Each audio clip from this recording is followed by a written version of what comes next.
Controls for your central heating and hot water are found to the right of the main control panel, above the fridge. In order to operate the controls, you'll need to have the main control panel turned on. It is a dual system, so both the heating and hot water can be operated whether using gas or your mains electric. The left display controls the heating. The plus and minus buttons control the temperature. If using gas, first remember to have the gas turned on at the bottle, then push the button with the flame symbol to turn it on. The symbol will turn blue, meaning it is on standby, and when the gas kicks in, it will change to orange. If you're receiving mains electric, push the button with the flash symbol.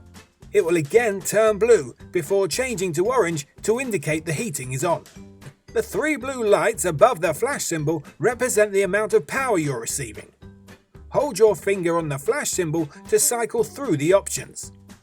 One blue light equals 750 watts, two blue lights equals 1500 watts, and three blue lights equals 3 kilowatts.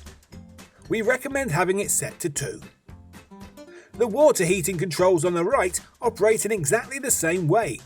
The only difference is that for the temperature you have only 2 choices. Eco is ideal for washing up or general washing. Set it to maximum if you're planning on using the shower, so you can mix it with the cold water, giving yourself a larger volume of warm water.